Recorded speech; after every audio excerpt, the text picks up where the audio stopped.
Good morning, everyone. Lift every voice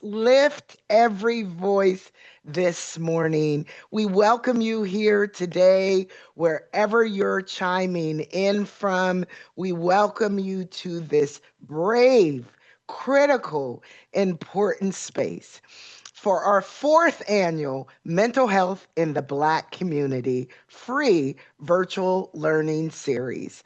My name is Sarah Taylor, Deputy Executive Director of Partners in Community Development here in Rochester, New York, serving in Rochester in the Buffalo region. And when we have the virtual reach, it's all over the world. We welcome you to this space this morning as we kick off our second week of not just a critical conversation, but a learning opportunity where you have the opportunity.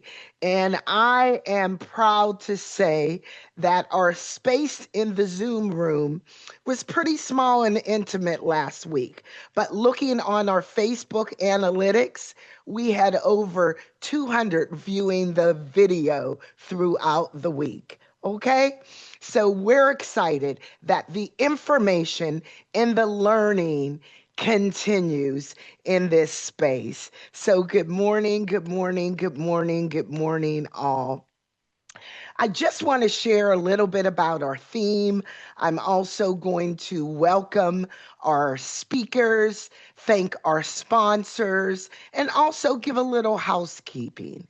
I first want to acknowledge and give a disclaimer, as it was on the slide, that this is not a clinical or medical service or series. This is information and education open to all, multi-generational, multi-industry, and wherever you may be in your community engagement work, you belong in this space. And we're grateful, but we want to give a full disclaimer that this is not a clinical series giving clinical advice or medical advice.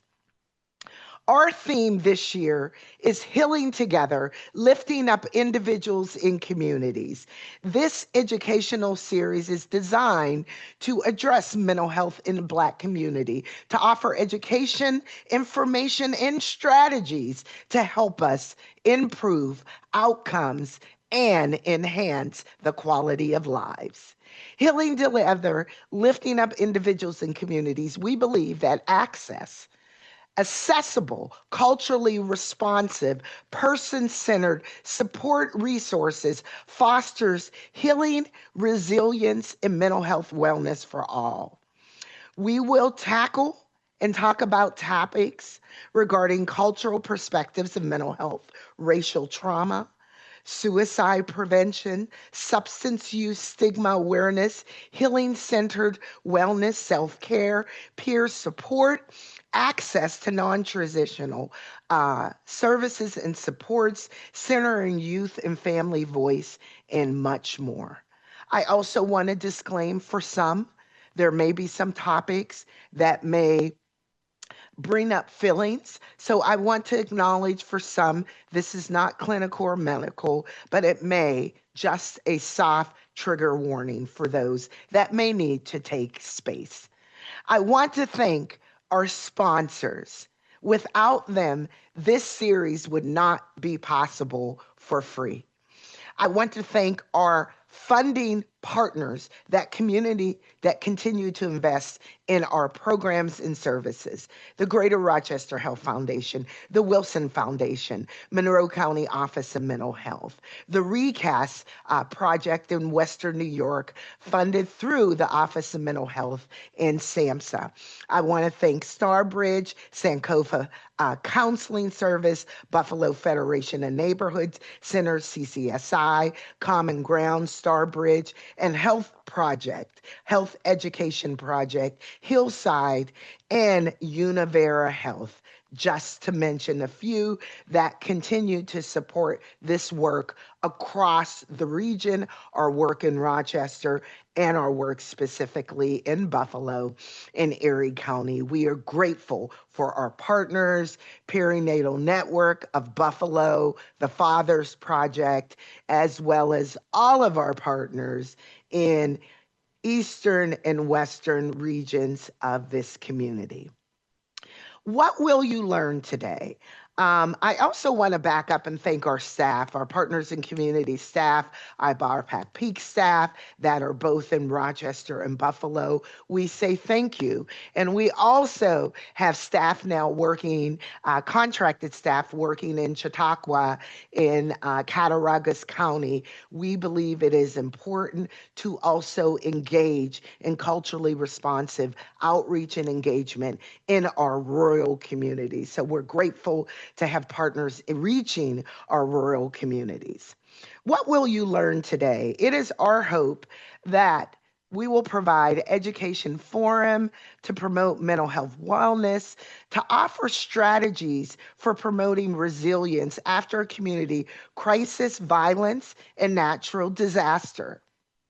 We want to amplify peer roles in the profession and health ambassadors, community health workers. There has been some amazing work done, particularly in Erie County and Buffalo, in non-traditional services that we hope to hear about today to address grief, loss, trauma, violence, and mental health, particularly as it relates to Black males and boys. We're hoping that one of our speakers will share some information today.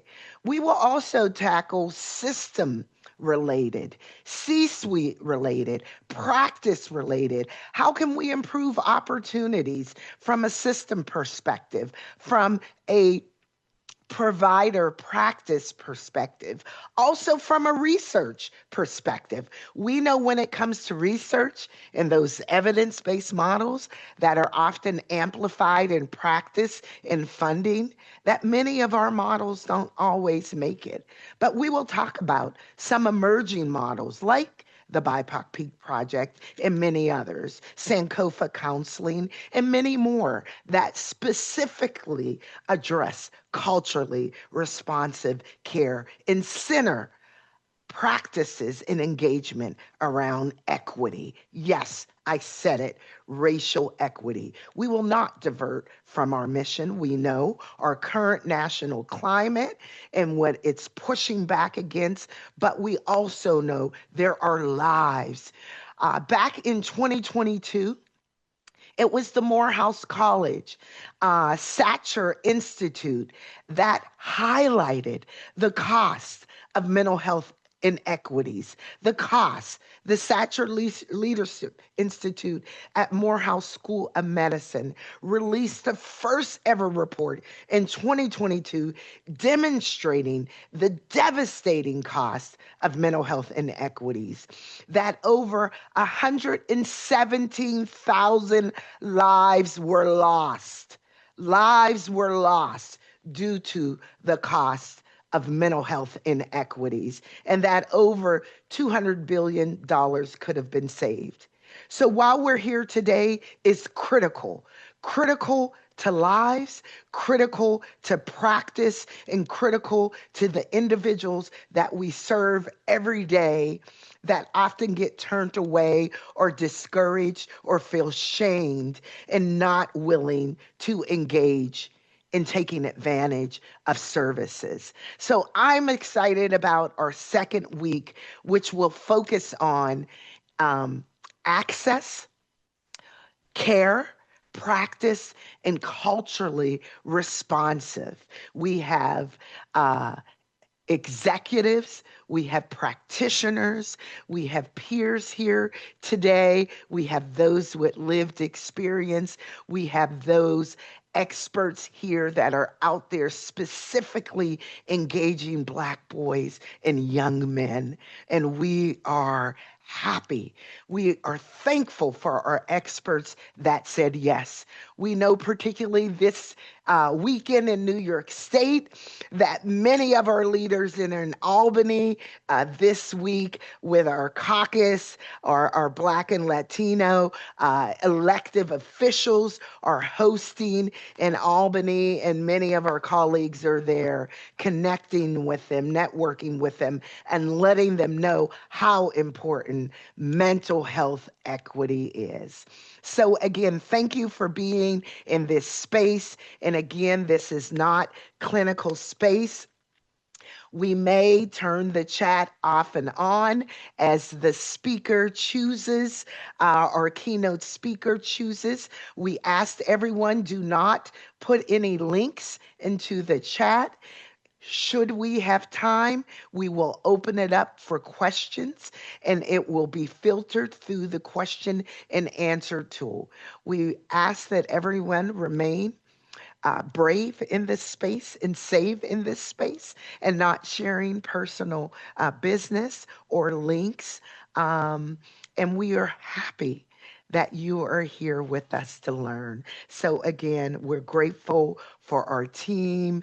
Our tech will put our YouTube page as well as our Partners in Community Development Facebook page where this video will be housed, okay, for future reference. So I'm ready to bring up our keynote, our esteemed keynote speaker that we are so excited to have here today. I tell you, I was in a space earlier this week at a round table, and I was so distracted coming in the door with some personal challenges going on related to our topics today. And Khadijah came over and tapped me on the shoulder to speak. And I thank you for that, because I was in a space of being all over the place this week. And just that tap on the shoulder and hug meant so much to me, Khadijah, knowing where I was emotionally. So I am happy to introduce to some Khadijah Tillman, licensed clinical social worker. She is a visionary healer, community leader, and founder and owner of Sankofa Family Counseling Services, one of the only kind of its kind in this state. I want you to listen about her vision for Sankofa. Born and raised in Rochester, a proud graduate of the Rochester City School District, her work is rooted in love for her community and a commitment to collective healing. With a master's degree in social work from the State University of New York, Ms. Tillman brings spent more than a decade of serving in diverse clinical leadership roles with traditional mental health systems. Throughout her career, she witnessed firsthand how structural inequities and cultural barriers limit access to care, particularly for people of color. In response, she became a cultural competence coach working to advance equity and dignity in a healthcare system. In 2017, guided in purpose and courage, Mrs. Tillman stepped away from traditional agency work and answered a deeper call to build a space where healing and access affirming culturally responsive. That vision became Sankofa, a practice grounded in belief that families heal best when care honors their culture. So I am excited to bring our keynote speaker, and I am so grateful she said yes in her busy schedule, her practice, and so much more, that she had agreed to be our keynote speaker today. So I present to everyone the esteemed leader and visionary, Khadijah Tillman. Thank you so much, Sarah Taylor, for that warm introduction. And thank you to Partners in Community and Development for allowing me to be in this space and share today. So I am going to pull up my presentation that will help us guide my discussion today. So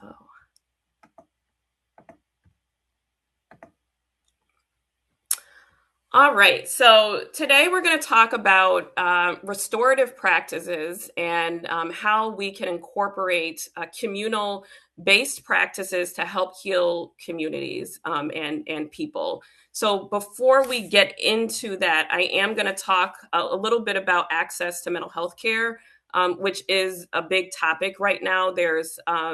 We all know there's a lot of challenges as far as accessing mental health care, particularly for and youth, as well as people of color that have difficulty accessing culturally responsive care that is needed. So that's part of the reason why I founded Sankofa, because I found, as Ms. Taylor indicated in the introduction, that traditional community settings did not provide consistently safe places for people of color to receive culturally responsive care that felt safe and responsive. So that's why I founded Sankofa. I also have Sankofa in place as a place where clinicians of color can learn, feel supported, and come together in community to serve the community that we're all looking to help heal. So if you go to our website, you'll see that most of our clinicians, not all, but most of our clinicians are a person of color. And if they're not, it's a person that really can relate to the community in the way that the vision is set up to enhance itself. So, one of the issues with access to care is really the structure of how everything is set up. So, our country is set up in a way where health insurance guides how and dictates how care is provided. And that really only focuses on the individual receiving care. It doesn't address families or communities or groups that may do better in receiving care in that kind of way. All right, so we're gonna move forward. Let's see here. Okay, so a community-based approach to healing. So with the topic, I'm going to talk about some of the things that we're doing at Sankofa and some of the things that we have done at Sankofa to get around that access to care barrier. And when you're providing care to groups and in community, we're able to access more than one person at a time. So in a couple of hours, I can be in a room with 10 people, and 10 people are able to receive the healing, not just from me as a provider or a peer or whoever the facilitator is, but from the other people that are in the room. And as humans, we're social people. So a lot of things that happen to us, trauma as well as healing, occur in relationships. So I believe that the healing that happens also needs to occur in relationship with other people. We can't do it alone. So research shows that, loneliness and being isolated leads to more depression, more mental health issues, as well as physical issues. So it's important that we're enhancing the interconnectedness of us and how we are connected with each other, even when it has been hard or harmful to us in the past, coming into safe spaces where that healing can occur. All right, so this is a diagram of an ecological system and how we are interconnected with ourselves and our family, our community, as well as the systems that we're also connected with. So in the middle, we have a child, but this, imagine that an adult can be here as well, because this is really how the human experience is and how we connect to these systems. So the closest circle of influence is going to be your immediate family. So as a child, the household that you grew up in, or even an adult, your nuclear family, the people that you interact with every day. Outside of that circle are more informal or formal networks. It could be your church, your religious association, any community group that you may be involved in, a sorority, a fraternity, whatever that cultural group or other type of group that you may be involved with. A sports team, it really could be anything. So this is where, you may go out on a Wednesday evening and play basketball with a group of friends. This would be that influence of that sphere of influence. And then outside of this, this is the larger community, more like the local community. So the places that we access, our museums, our libraries, our restaurants, our local government, that we're still, moving out into the world and interacting with that level of community. And then the last sphere is the broader system. So our federal government, our even international connections that we have, we're still connected with this broader sphere of the world and our society. And we as people in the middle, we're impacted by all of these layers of relationships. So even if it's not conscious, even looking at that broader sphere, and we probably all can relate to right now the impact that laws and things that are happening in government and how that may impact the way that we navigate through our lives and even the way that we feel emotionally. So right now a lot of people are having emotional responses to things that are happening in the country. So what I'm speaking of today, or what I often speak of from my perspective, is our relationship with family, as well as what we can do on a community level to help build, strengthen connections and bring healing to each other. Okay, so I often talk about the concept of Ubuntu, which is similar to the diagram that we just discussed, but Ubuntu is a South African concept, which means I am because we are. It honors the interconnectedness of human beings. It speaks to the fact that our identity comes alive in our relationship with other people. We don't live in a vacuum. We can't, escape our relationships with other, and how we relate to people really influences who we are, as well as our overall health. Okay, so here we'll talk about the family. So the family level, again, imagining if you're a child as well as an adult, what are the things that the family unit provides a person? So family, this isn't a healthy family, right? We're referring to healthy. This is what the family should provide ideally: emotional and physical security, resources. We eat with our family. We get, have shelter. We live in homes with our family. Nurturance. So whether you're an adult or a child, we all still need nurturance and love and care that is often provided in that family setting. Family also gives us a sense of belonging, which is also very important. We want to feel like we belong somewhere. So in the family unit, you ideally would have that sense of belonging, and it also helps to drive purpose, which is also an important part of our health and identity. Family can also should also provide protection, right? So, as a parent, I'm a mother, I protect my children, I protect my husband, I provide protection to my mother, and vice versa. We all do that for each other. And then we also teach that to the children in the family. You have to look out for family first.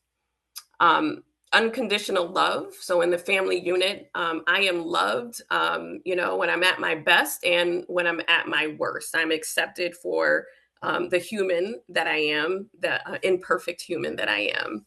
And I know that the love is not going to stop for any given reason, which is important. We talked a little bit about this. The family provides development of identity as well as character. Especially when you are raising children, the family helps to reinforce how we view ourselves, how other people view us, and how that character develops. We also learn our values and beliefs in the family system. And we, as parents, we want to be intentional about what those values are that we're teaching our children, and also making sure that we're acting out those values. So if honesty is important and that's something that you're trying to teach, you want to make sure that you are also modeling that within the family system. And spirituality. So our sense of spirituality usually starts in a family space. and the continuation of traditions and values across generations. So I get my historical identity and sense of self through my family and the lineage that is attached to that, which again is also important to your identity and who you are. All right, so this is that community level that I was speaking of.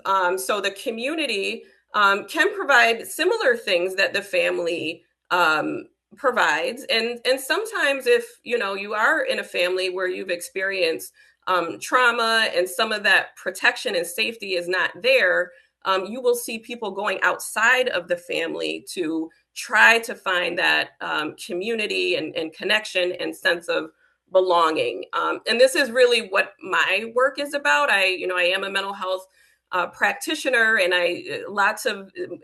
really all of the people that come to my office for care and support are there because they have been wounded in relationship. So if the family is no longer a safe place, I'm working with that individual to help them find safe places out in the community, which is where I'm going with the discussion today.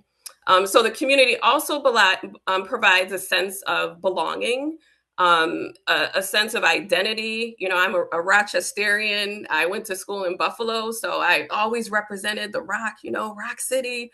It's part of my identity, part of who I am. Or the West Side. I'm from the West Side of town, so that's something that I represent and talk about with pride. The community also can and should be safe, even though we know that we don't always feel that way, and some of our communities really are not safe. So we have to respond to that accordingly. But this is the ideal place, the vision that I see, and people that I work with see that we're trying to create for our community. A sense of collective accountability. You can receive mentorship in community. So I know for me, a lot of the healing and learning that I've learned myself has been through my connection with elders in specific communities that I have been involved in. And actually, let me just reframe community here. So I'm also talking about very small communities. So this could be like a church setting. This could be a recreation a group or a social group that you're involved in. So this is also community where some of this purpose and belonging will be given to you. So speaking of purpose, big part of our health is ensuring that we do have some kind of purpose, some kind of role that we're providing in society or in our family. So when we're in a community, there should be some kind of role or purpose that you feel is being fulfilled. Shared rituals. I know when I get together with groups of people and friends, we may do prayer. We may do an African ancestral calling of the ancestors. This is, something that we do, a routine, a ritual that's part of the culture of the community that I am in. Conflict resolution. So in between people, there's always going to be conflict, and we can provide space for we can help resolve that conflict and try to move forward. Support, as well as access to resources that you may need. That could be really anything, food, housing, or education on specific topics, financial literacy, or whatever it is, whatever resource that you need that you don't have yourself, you access somebody in your community or that specific community that can give that to you. All right, so at Sankofa, in addition to our outpatient mental health services, we also do a lot of programming in the community, partnering with different organizations to provide things like restorative circles, which is an informal group, a community that we create, a safe place for people to share, reflect, learn, grow, and practice some of these things that are listed on the slides. We also have done EEC circles. So EECs is a circle that is specifically for African people of the diaspora to come together and heal from racial trauma. We've done projects with the Boys and Girls Club, Virtus High School.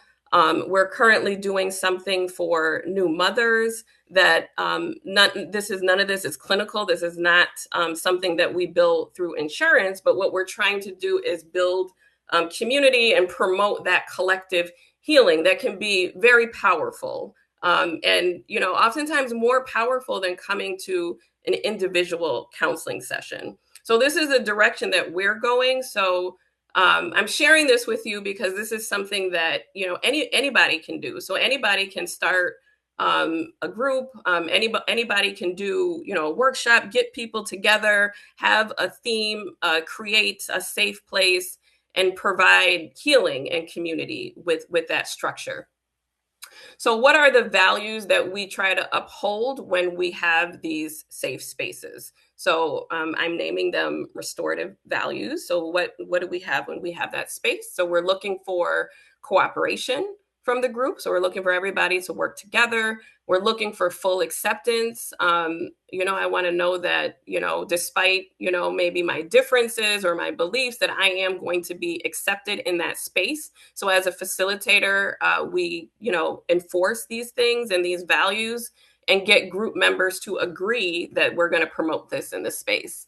Accountability, which can be very challenging for people. Like, we all know this, that taking accountability, looking at yourself in the mirror can be difficult. But when you come into this space, we're all agreeing that we're going to together work on how we do that safely in community. Honesty, humility, inclusivity, reconciliation, so that, harm happens, conflict happens. How can we reconcile the things that have occurred and move forward? And how do we teach that in these spaces? Justice, reciprocity, healing, and forgiveness. And there can be many more. So if we have time, for question and answer, we can talk about ideas that you all may have or values that you may want to see in these spaces.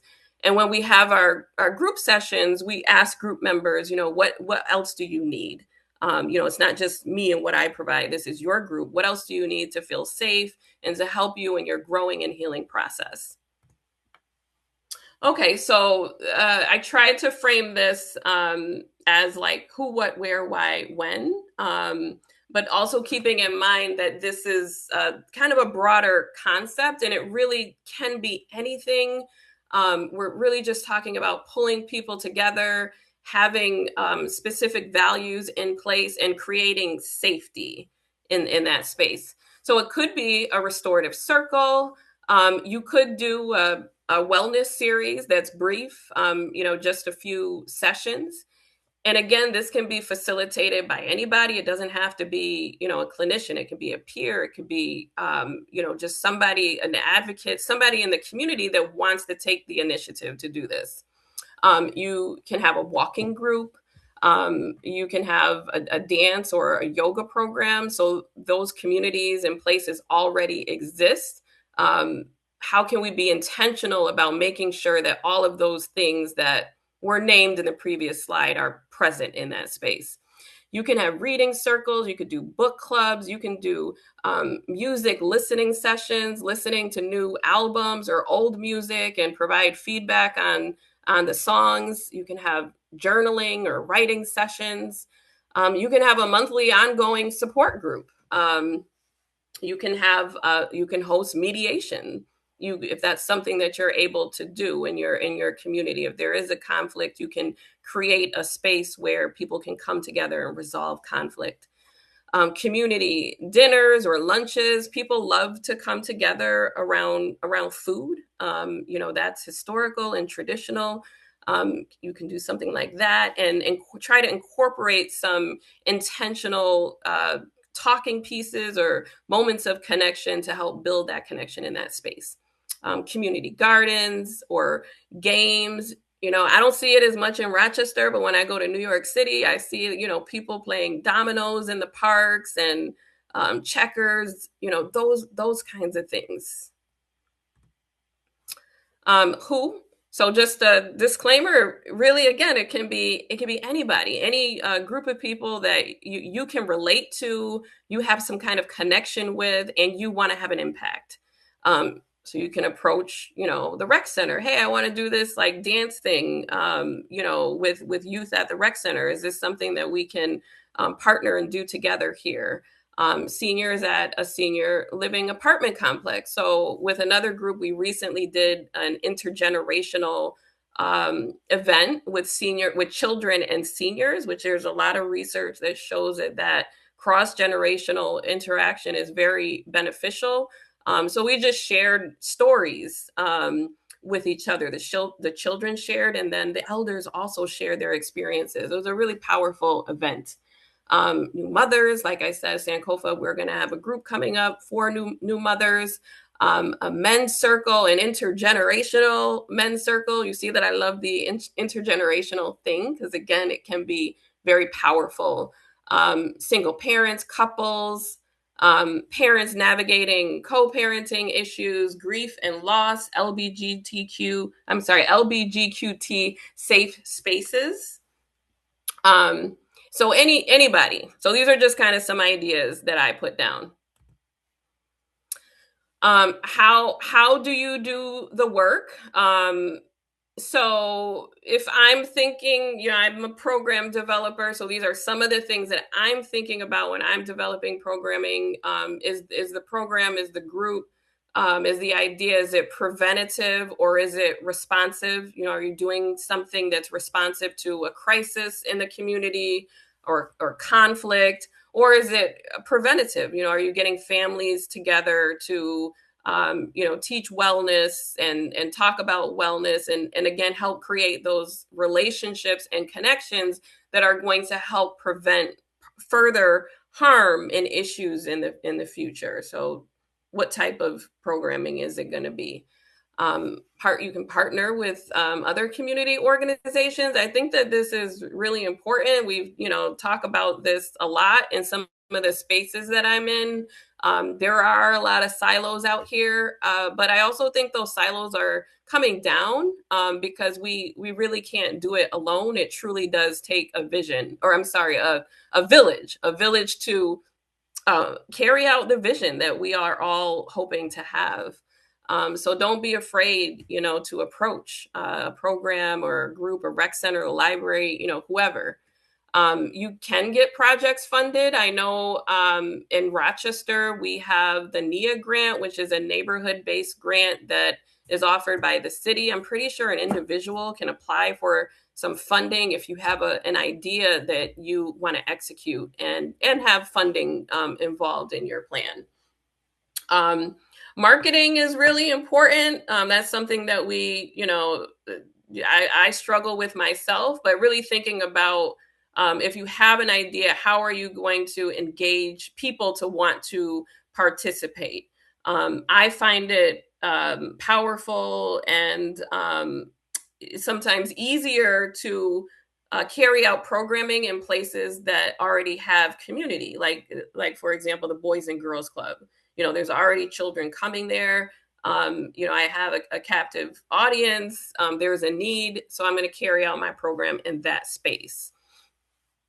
And I put here rotating facilitators if needed. So I've seen this happen before. Somebody starts, a weekly or a monthly support group, and there's no end to the group. That can be very tiring. So if you want, a group to go on, then, think about having other people lead the group with you or co-facilitate or or just do it in sections. Like I'm going to do 4 weeks and I have someone over here who wants to do 4 weeks, but we have a plan how to keep that group going.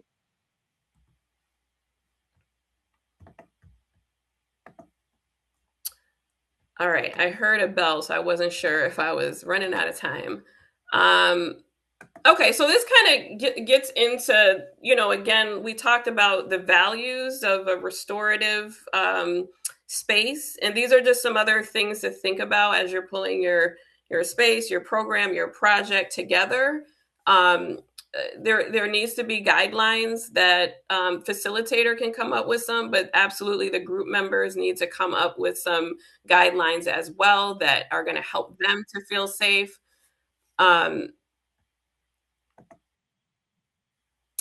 Your program should have an opening and a closing. If you are bringing community in, there may be somebody that is in need. Maybe they are having a mental health, crisis or situation, or they may not have resources. They may, need food. You really need to think about how you're going to be able to get people resources if somebody is in need. Ensuring that your work is culturally responsive, so the people that you're serving, and make sure that what you're delivering is going to be culturally responsive to them, relevant. If you're working with young people, bring in music or whatever that's going to be relevant to their generation. Be creative. Bring art into your work. Bring movement. Bring in storytelling. Bring in journaling. Make sure it's interactive and fun. You don't have to be an artist to do art, or facilitate a space where others can do art in that space. Incorporate play. Have fun. Have some freedom and fun in that space that you've created that's going to be safe. Support the interconnectedness of the folks in the group, and think about different learning styles and just different needs of the people that you're trying to serve.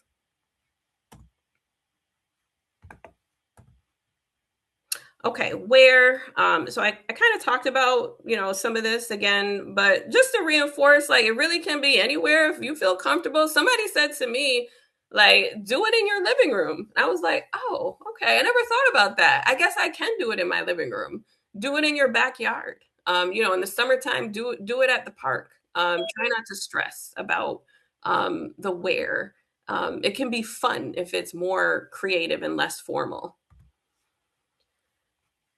All right, so that is it for me. I don't know if we have time for questions. I would love to take some questions. I would, also love to hear what other people are doing, so that we can share and learn together.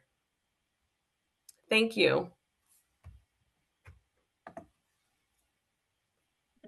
Thank you so much, Khadijah. And if anyone has questions regarding for Khadijah, we have time to take one question. So please filter it through the question and answer tool. And we know her presentation was great, because some of the times we get comments versus questions. So we want to please, if you have a question, thank you so much, Khadijah, because I don't think people really, for you, really breaking down some practical strategies that people can use, that they can implement in their community with some training, just really understanding the power of restorative practices as an alternative to clinical practices, because there are times where someone may not need or want to go to clinic. But thank you for highlighting other alternatives.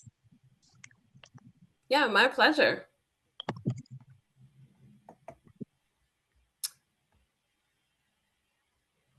Oh, okay. So is this my question here? There's like one comment here.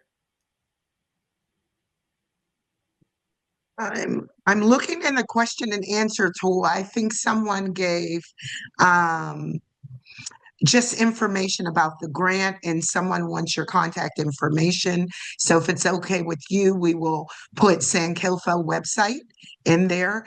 And we have a question. What has been one of your greatest challenges? Yes, I'll read the NIA grant thing because I think that'll be helpful. So, somebody said that, it can't be an individual to apply for a NIA grant. You need at least 2 to 3 neighbors in the community. So thank you for that.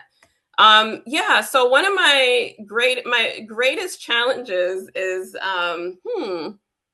So funding can be a challenge. I think that's one of the greatest challenges that we have at Sankofa is, trying to deliver the services in a way that's meaningful and powerful, but, making sure that we're, being compensated for that so that we can keep Sankofa open. The things that I'm talking about, maybe don't necessarily have to be what we're doing at Sankofa because we have a whole organization. But I think the strategy of like marketing and finding the right, space and community to do the work in. I think initially that was a challenge for me, but now it is making more sense. So I'm grateful that I'm able to share kind of what I've learned along the way with you all. Thank you so much, Khadijah. And one of the questions, and I did put Sankofa's website in the chat. And the other question from Sabrina, we will make sure you have some links, particularly in areas that we cover.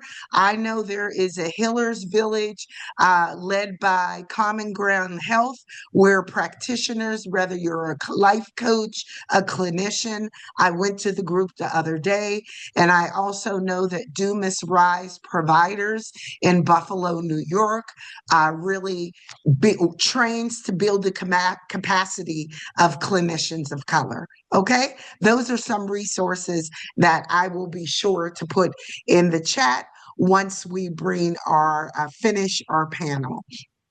Again, thank you so much, Khadijah. We're very grateful. For other questions, we will try to answer them and post them on our website. And at this time, we are going to shift to our panel. But please reach out to Khadijah. And before we shift to our panel, I just want to bring your attention to our website, the BIPOC Parent Voice.org. Please visit our website. We have ongoing learning cohorts for families and youth to become peer advocates in Western New York, particularly the east side of Erie County, as well as Rochester. We have partner organizations hosting cohorts for youth and families, as well as we are hosting cohorts. So please refer to our website. We will be sure it's in the chat now. And we have other announcements. We have a focus group coming up, a focus group for parents and youth that are interested in becoming youth peer advocates. We're having listening circles so they can give us feedback on what they need to be a part of a learning cohort. So those are a couple of announcements. You will see them again on the slideshow that we will put up again as we move at the end of the day, as well as an evaluation. But I'm going to move out of the way, and I'm going to turn it over to Pascale Jean Noel, who is an author, a coach, a trainer. She is the director of the New York State ACT Institute Evidence-Based Practice Technical Center. She is a sister of many, a coach, and an esteemed facilitator and speaker, training clinicians, particularly Black clinicians, and so much more. She is a thought leader and so much more. And she is going to lead our panel. Our panelists all know their time frame as they get into the panel questions. We hope that we will have time for our panels to go around, make one round and then another round. So I'm turning it over to Pascale to do what she does best. So thank you to Pascale and all of our panelists. Thank you, Sarah, and good morning, everyone. Good morning. I guess we'll wait for if folks can turn their cameras on so we can get started and see the faces behind the names. Hello, hello, hello, hello. Hello. All right, thank you. Thank you. Okay, so I'll start with the faces that have popped up for me on the screen. Let's start off with, and please forgive me if I butcher your name. Feel free to help a sister out. if I did it. So Amen Ptah is a marriage and family therapist with nearly 12 years of experience in the mental health field. He currently serves as a primary therapist with Rochester Regional Health's home-based crisis intervention program. In addition to his clinical work, Amen is a hip hop artist and filmmaker who leads African-centered educational initiatives in Rochester. Though his multidisciplinary platform, Afroism Poism, his platform, he integrates spoken word, film, lectures, and community-based nation building sessions. Welcome, welcome, welcome. Amen. Did I pronounce it right? Yes, you did. All right, amen. All right. So, data has proven that provider bias impacts care and outcomes. How can we become more intentional about training, recruiting, and advancing more Black clinicians? Talk more about provider accountability for culturally responsive care and offering options for non-traditional European methods of care. That was a loaded question. Yes. Well, thank you for that introduction, and I'm very honored to be part of this panel discussion and also the wider conversation. So we know that bias in healthcare changes how people are diagnosed, treated, and even whether they feel heard. So if we want better outcomes in our communities, we have to start early and we have to think bigger. When I worked at the University of Rochester, I suggested partnering with local high schools, especially those serving Black students, to build real pathways into mental health careers.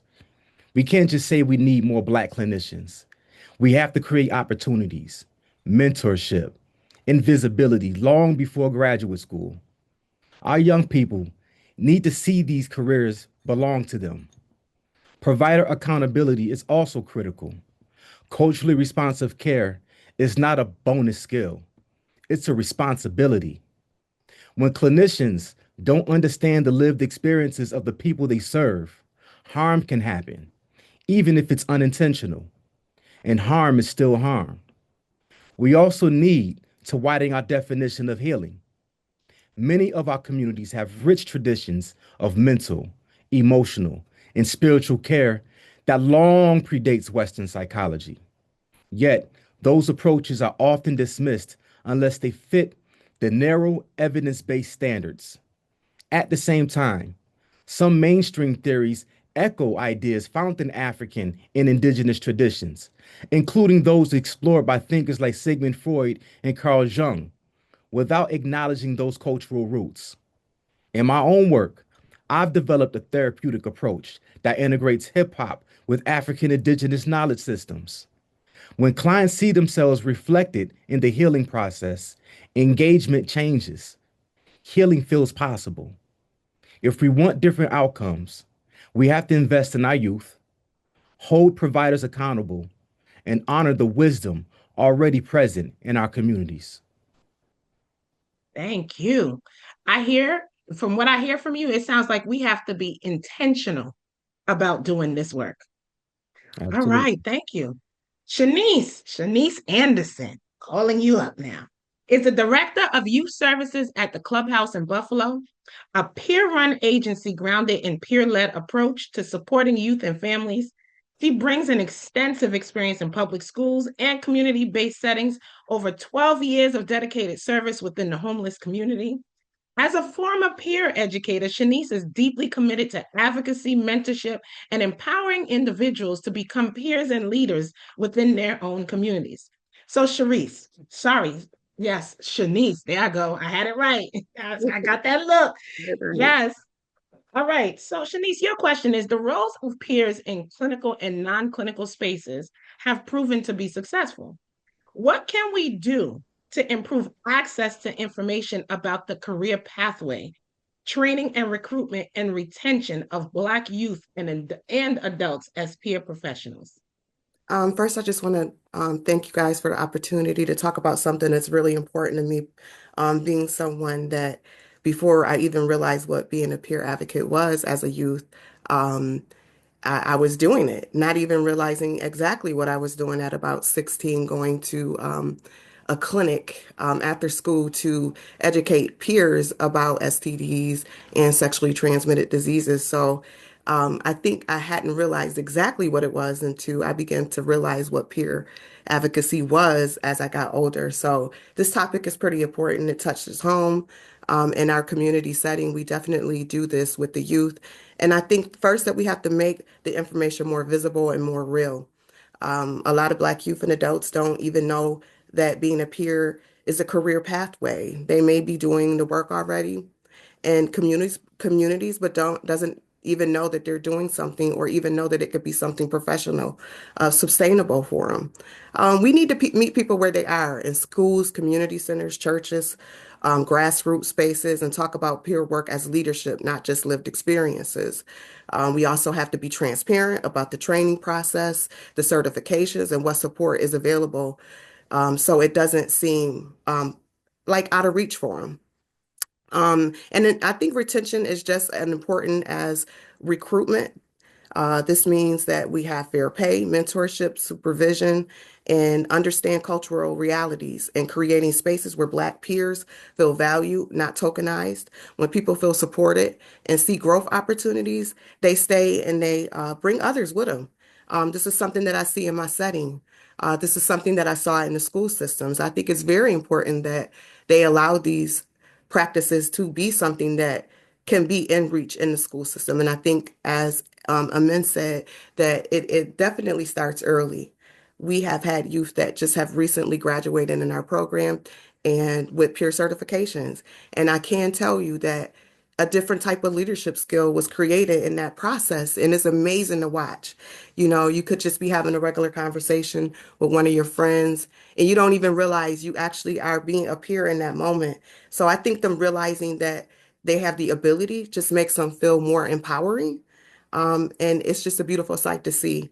Also seeing adults as well, um, that may be doing this on a day-to-day basis. Like the young lady was saying, in a park, just playing a game or just coming in to speak to the youth about things that they've experienced, no matter what the situation was.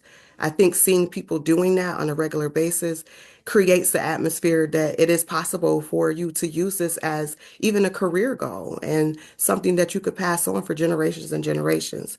At the end of the day, this is about shifting from inclusion to investment. If we truly value lived experiences, then we have to build clear pathways, develop leadership, and share decision-making power, not just invite people into the room. When Black youth, adults, and families are supported, trained, paid fairly, and positioned as leaders, we just improve programs. We don't just improve programs, we transform systems. And to me, that's where the work is. Yes, yes. And also too, the power of teaching people their story can lead them to their purpose, right? Using their story to lead them to their and learning that at a young age is powerful. Very. Okay. All right. Terry Seay, welcome. Terry Seay is a program manager of the Buffalo Fatherhood Initiative, a program under Buffalo Prenatal Perinatal Network. He has been engaging with fathers and families for 7 years. His mission is to provide fathers with tools they need to be nurturing and confident caregivers for the well-being of their children and families. Okay, so Terry, first of all, did I pronounce your last name well? It's C. C. Okay, thank you for the correction. All right. So our question to you here this morning is, faith leaders and grassroots organizations are often trusted voices and credible messengers in the Black and Brown communities. What are some other opportunities to engage us, right, as non-traditional providers and community education partners as a prevention initiative? Yes. Good morning. Thank you for inviting me and giving me an opportunity to talk about some of the work that we do. Um, First of all, it takes a village, okay, to raise children and to raise men, and to uplift the community. There are a lot of barriers, a lot of challenges that we as Black men and families face, that puts pressure on us, stress. And we have to release that pressure some kind of way, or else it explodes. We are affected by violence, like recent events. Then there's the everyday violence, generational trauma. Um, Society and systems are structured to create barriers and challenges that affects us mentally, spiritually, emotionally. So how do we deal with this? Uh, Individually, when it comes to the black man, most of the time they're taught to tough it out. Don't let them see you sweat, to internalize it. But we know that don't work, because eventually they're going to go to the extremes of the emotional spectrum: anger, rage, hopelessness, and withdrawal. This affects him, his family, and his community. So what we at the Buffalo Fatherhood Initiative, as in understanding these challenges over the years, and made available various programs and forums with help with our partners and funders for men and youth to come together to share their pain and challenges, get peer support and encouragement. And we do this in a number of ways. With funding and partnership, we do parenting classes, whether it's for the father or both mother and father. Also with those fathers who are incarcerated, we take and we talk about what is their purpose, understanding that little child within, understanding dealing with feelings, communicating effect, conflict resolution, a whole host of topics to help make that man whole. Um, we we sponsor men's mental health support groups, men's empowerment groups, youth mentoring groups. We do dads take your child to school events. All these places, especially the first three I talked about, the mental health group, empowerment group, youth group, are safe places for men and youth to come together, talk about what's going on with them, get that support, get that guidance. We do this in partnership with people like Best Self, Say Yes, um, Buffalo Center of Health Equity, Buffalo Public Schools, a number of partners, because we can't do it alone. But then there's those events that we do to help get people out of themselves, whether it's fishing, cooking classes, boxing, bowling, cultural technical learning events, retreats, Father's Day brunch, Family Day at the park, conferences, symposium. These are some of the things where you can get outside, not just yourself, but your area, leave your problems behind, at least for a time, get back to nature, take your frustrations out in the ring or the bowling pins, to get some education and some information, to be recognized, to be uplifted. These are the type of things that we do along with our partners, whether they're churches or those partners I talked about, or even those on a higher level with such as, Office of Mental Health, Office, Department of Health. Um, those are the type of things that we provide to help address the inequities out here. All right. Almost like building a fraternity and a community of brotherhood, for real. For real. Okay. Jeffrey McQueen is an executive director of the Mental Health Association of Nassau County, who brings over 2 decades of leadership in mental health services, combining professional expertise with lived experience in recovery. Jeff has also spearheaded initiatives such as the Gone But Not Forgotten Walk, the PFC Dwyer program. Jeffrey, you're going to have to help us understand what the PFC is when we get there. And Long Island's first peer-run crisis respite. A proud Knicks fan, wanted to make sure that was noted, and tech enthusiast. And Jeff remains grounded in his favorite quote: What lies behind us and what lies in front of us pales in comparison to what lies within us. Nice. All right. So your question is, as a Black male leader, especially on Long Island, I want to add that one in. All right. Of a highly respected nonprofit, what do you see as one major behavioral health system level barrier related to access and one practice barrier as it relates to prioritizing and engaging individuals who identify as Black or African American? That's a good question. So, first of all, the PFC is private first class. It's a program that's designed for veterans, and it was a veteran who had ended his life not intentionally, but in trying to quiet the pain, right, and distill the noise in his head. But so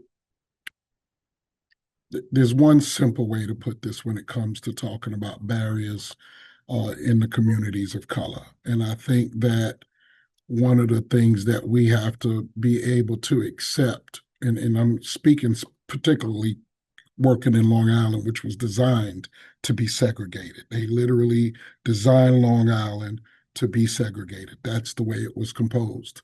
And they fight to keep it that way even today, regardless of how many agencies we open in their community. So I think the biggest thing that we have to recognize as a barrier is that even though agencies are opening in these communities, finance dictates culture. And so we can look at these programs the way they're being opened and say that this is great. They're doing X, Y, and Z. Look at this amazing work that the state is offering to the community and et cetera, right? But if it offers it, and I'm just going to use this as a particular analogy, if they offer it in to an organization that is in a predominant community that isn't of color, and the grant is designed to address those situations that are impacting a color community, then the chances are that those numbers that they're reporting are going to be skewed, because I can tell you now that the individuals that work at those agencies are less likely to go in the urban community and reach out to that community. One, because of stigma. They are afraid of what's going to happen to their faces when they appear in a Black community or community of color. So they're not really open to doing that. So they're going to try to do that work remotely. Right? They're going to say, oh, well, we got some numbers and we did some outreach and we're going to try to reach out to them. And so they'll try to report that we made this many contacts. But I would definitely challenge to say, how many of those contacts were face to face? You know? And so the bigger barrier is that if the information and the dollars aren't being provided to the community that is needing the resources, then it's not going to happen in the community. This thing has to be like FUBU. It has to be for us, by us. Right? And so the barrier is that it's not by us, but it's being labeled as for us. Right? And so when that money reaches a segregated community, it's not going to funnel through the proper channels to reach the community that the money was designed for. And notice I put that in quotations because it's easy to say that we're doing this for a community, but if it doesn't start culturally bound, it will not end culturally bound. Absolutely right. And I emphasize Long Island because I live on Long Island as well. So it is very familiar to me, everything that you are talking about, and also how we are made to represent, to be the ones that's the face, but we are still also perpetuating their systems. That is also another thing. And that's also becomes a survival for us in our work, unfortunately. Thank you for bringing that up. Okay, so going back, I want to ask you another question. If we are committed to healing together, we reconcile that vision with the reality that much of our institutional language in healthcare was shaped within systems built on exclusion and hierarchy. In what ways does terminology we normalize continue to center some identities while defining others in relation to them? And what responsibility do we have to interrogate and dismantle that linguistic legacy as part of collective healing? Loaded For that again. question. Three things come to mind for me in response to this question. First, the term people of color. Not long ago, during the era of Jim Crow and segregation, those who looked like me were labeled colored people, a term used exclusively for Black Americans. Today, people of color has expanded to include everyone except those categorized as white. In doing so, we collapse a vast array of cultures, ethnicities, histories, and identities into a single catch all label. When we accept that framework, we reinforce a hierarchy in which whiteness stands alone, unnamed, ungrouped, centered, while everyone else is defined in relation to it. That dynamic feeds a superiority inferiority construct, even if unconsciously.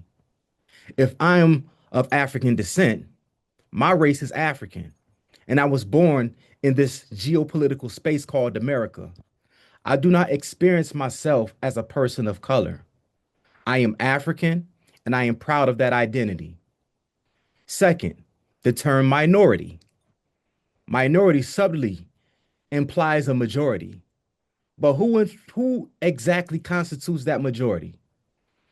If we examine power structures historically, the group most consistently positions as the norm has been heterosexual white men. White women have been marginalized. LGBTQ plus individuals have been marginalized. People of Asian, Latino, Indigenous, Middle Eastern, and African descent have been marginalized. When nearly everyone falls into a so called minority category, the term stops being mathematically coherent and instead becomes politically functional. It maintains hierarchy. Again, the language subtly reinforces who is censored and who is peripheral, dividing communities while preserving the status quo for a small concentration of power.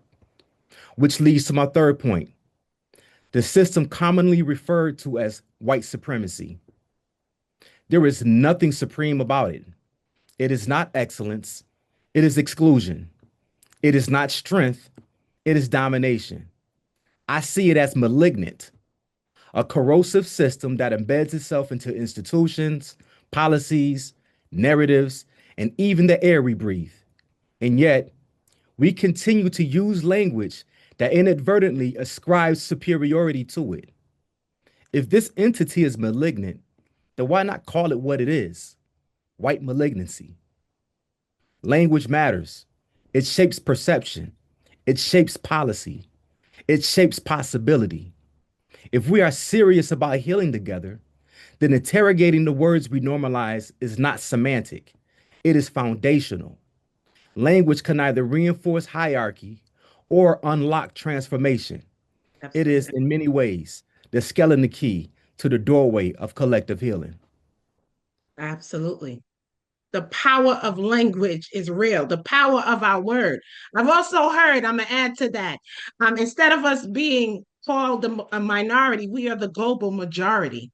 That's another one. Another one, instead of white supremacy, white psychosis, I've heard of as a replacement as well. All right. Thank you for that. Shanice, coming back to you. Black families and youth are often invited to join advisory boards, task force, and committees, right? Can we become intentional about engagement and leadership? What can we do from a system of community-based, from a system to a community-based level and prioritize prevention and community education? Sorry, I went all over with that question. but just to really talk to us more about, instead of being used as those folks that sit at the seat just for performative measures, right? And non-paid positions at that to help influence cultures. What are some other ways that we can be effective in the community? I kind of think if we kind of move from just inviting families and youth to the table, if we actually are sharing the power more so at the table. A lot of times people with lived experiences are present, but we they're not truly influencing decisions. So you'll have them there, but you're not really allowing them to decide or put an input on truly how it feels from their perspective, instead of us kind of guiding it, allowing their experiences and what they feel should be put into it to make it a better outcome for what we're doing. If we want to be intentional, we have to prepare and develop people for leadership, not just ask their stories. This means offer training, mentorship, stipends, and clear pathways and decision-making roles. Giving them more opportunities to decide how it should be done, when it should be done. I think that empowers them, instead of us kind of directing how it should be, but allowing them to really, really have a major input through their experiences. We should be building capacity, not just collecting feedback. I think also, most importantly, policy should be co-created, not drafted first and then reviewed by the community, but all of us, as far as family, youth, just kind of helping shape those from the beginning. The practices will naturally reflect real lived experiences and not assumptions. So I just kind of think we have to let them be more involved, not just sitting there, telling them what it should be or how it should be. I don't think we can do that. That's the whole point of peer. It's from their experience and how they think it should be shaped, and how if we're listening to them, our community and our people, I think that the outcomes will 100% be better. Okay, thank you. We are really at the tail end. So forgive me, I'm throwing these questions out for our last two panelists. We have about 2 minutes to kind of respond as much as possible, please. So Jeffrey, I'm going to go right to you. Many Black youth and adults impacted by mental health care often criminalized and not held to the same standards of law, empathy, care, and support. How can we collectively change this dynamic from a community and system level approach? The unspoken crisis, the impact of criminalization of mental illness, in BIPOC communities. So I guess to try to summarize this and answer this as quickly as possible, I think the first thing that we have to do is get into a mindset where we start taking our sick and incarcerating them, right? I don't bring my car to McDonald's. When I go to McDonald's, it's because I want a burger. And we have to identify what places are designed for what level of services. Incarceration is not for the sick, right? That's what hospitals and institutions do. Institutions care for individuals, right? So we design this for that level. But I believe this also has to be about our reporting systems. We need to make sure that we're collecting adequate data to be able to show systems what they are actually doing. The other side of that is, I think they already know, I just don't think they care. So now it becomes about the advocacy and the voice of the community to make sure that we are trying to change the narrative of how they're treating Black and brown people, right? Because if we don't continue to speak of this, and I got to say this real quick, we go to we do legislative days and we march on these places and we advocate for systems of mental health and for money to be predominantly geared towards bringing healing to communities. But as the brother mentioned earlier, if we don't separate this, when that money does come to the community, it's not coming to us. Right? So we have to separate this. We can't go as one initial mental health community and substance use community needing this money to come to us. No, we have to go as Black and brown people needing the money to come to Black and brown communities. And be intentional and loud and interrupt in the process and being okay with it. And unapologetic, absolutely. All right, Terry, last question. I think you touched on this a little bit. If you can add to some of what you've already added, anything else to what you've said earlier, the importance of non-clinical and traditional methods when engaging Black men and boys, especially too in spaces when we talk about mental health wellness. Yes, it's very important. With all the challenges and barriers out there in regards to employment, social services systems, education court systems, especially family court, child support, CPS, family alienation, and then on top of that, the family relationships and dynamics that may go on in the home. This puts a lot of stress on the males and how he may function or not function in society. So when we offer up safe spaces for men to come together to talk about what's going on with them, to be vulnerable, see that they're not alone, they're not invisible. Someone else is going through the same thing. They get that support that they need, that guidance. Um, in one of our groups, we have a male counselor, mental health counselor of color facilitating, but thankfully it's not clinical. He shares his problems with us, his challenges, you know, and that helps with the identification process. We each one help one, and that's how we address some of the things that we are facing in our community. Very nice. Thank you. All right. I just want to stop right here and see if we have any questions, additional questions in the chat that we should highlight within our last few minutes. I have a question. Um, when we think about research, and for any one of the panelists, Jeff, I know you do a lot around peer system level advocacy. When we think about research and evaluation, we know right now at the federal level, anything regarded to racial equity is being cut. And so I think philanthropy has done a good job of really helping many of our grassroots organizations. How do we amplify more emerging models that may be led by Black and Brown or that research that's hard to get funded? We know there is a handful of white, well known researchers in mental health doing amazing work. But how do we amplify the research in the work of Black and Brown researchers?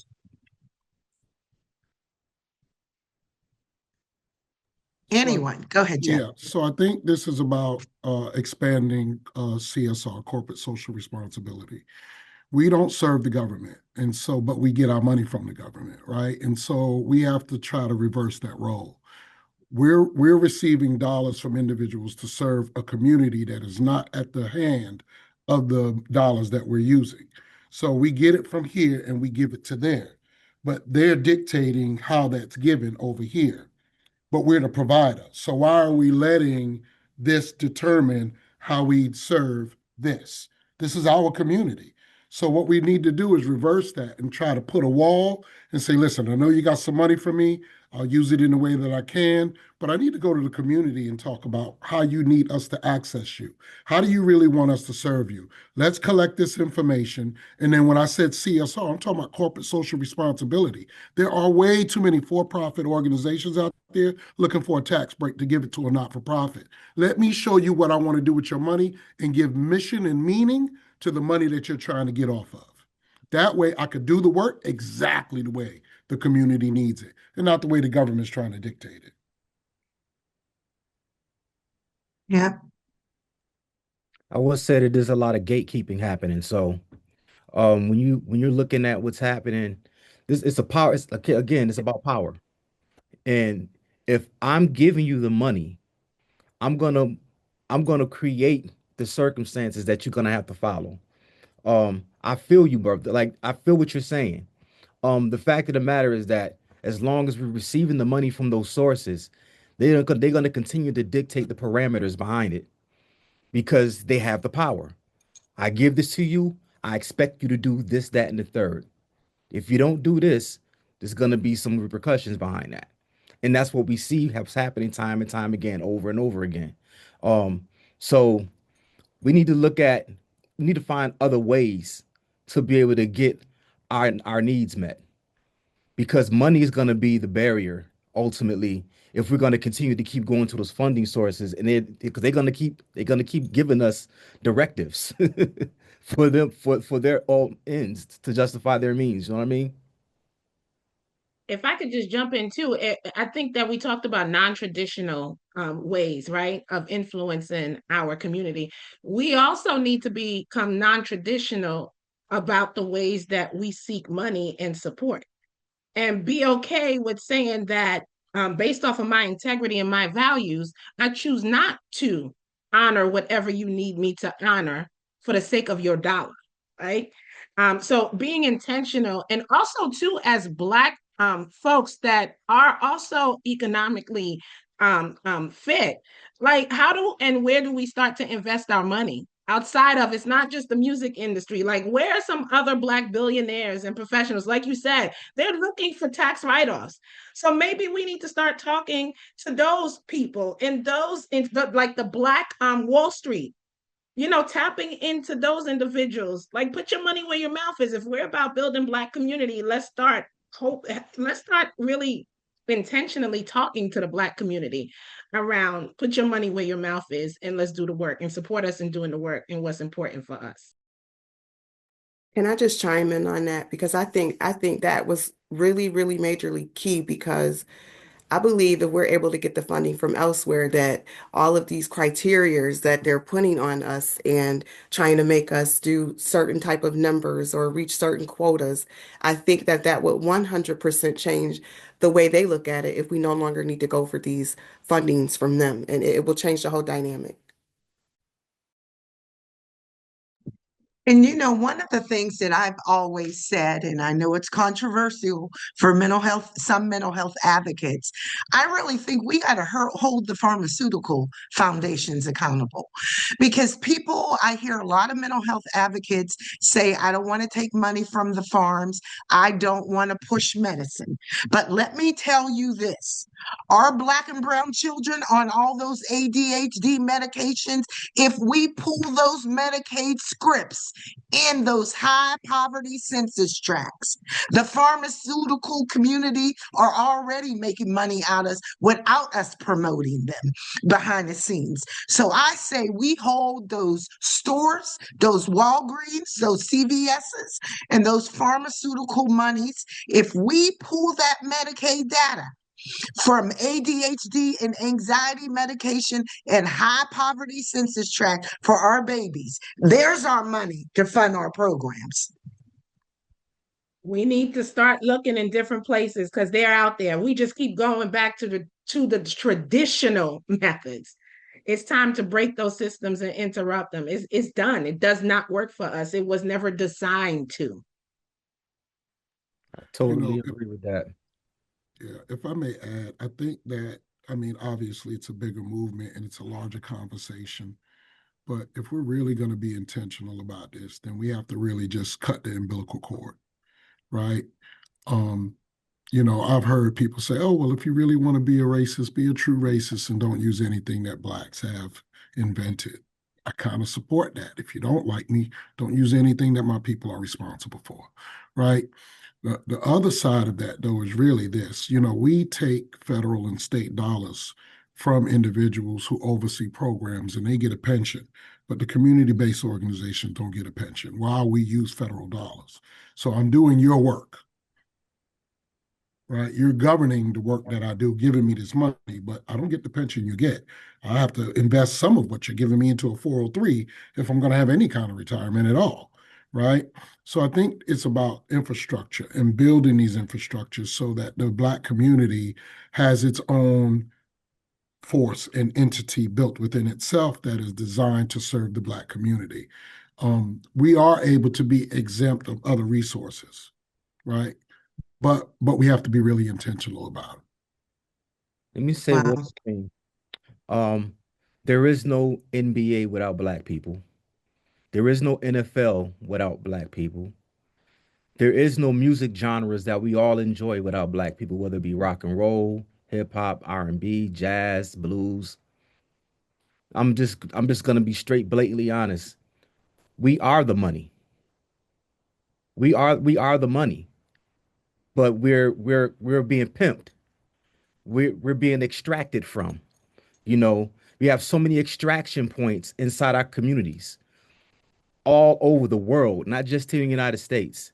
They're extracting from us. Look at Africa. They taking minerals out of Africa and making cell phones and car batteries and things like that, and laptops and all things you could think of. And then they sell those same things that they use raw materials back to Africa with a exorbitant price. Look at what's happening. We're being pimped and we're being robbed. We're being raped on so many levels. So again, we need to stop allowing ourselves to be extracted from and start utilizing the power that we naturally possess. And I believe it's truly a movement. We have to all move together and strong. And I believe that when you say, when Jeffrey, when you said, if they stop using what we created, it wouldn't be anything for them to use. It wouldn't be much to use. And we're talking all the way back from when we were indoctrinated, and that's the issue. Jim Crow and all of these things that were embedded in us and made us believe that we weren't worth anything, us not realizing where our true power comes from. We're talking about the roots of it. We're talking about the earth. We're talking about the real for real stuff, not these things that we're being taught. And, I don't have a problem with religious organizations, but we're being taught in a manner in which they were taught, not what we're really from, not the roots of it all. So I think that I see that in the youth, they are shifting. And if they're in the right rooms, this is something that's majorly important to me. If they're in the right rooms, it's really shifting the younger generation because they are the ones. And this is something that a lot of us fail to realize, that we can empower each other all day, but we about to be at a point where we have to push it in them. We have to pour it into them. We have to get them to understand, and we have to put them in spaces where we're not afraid to say it.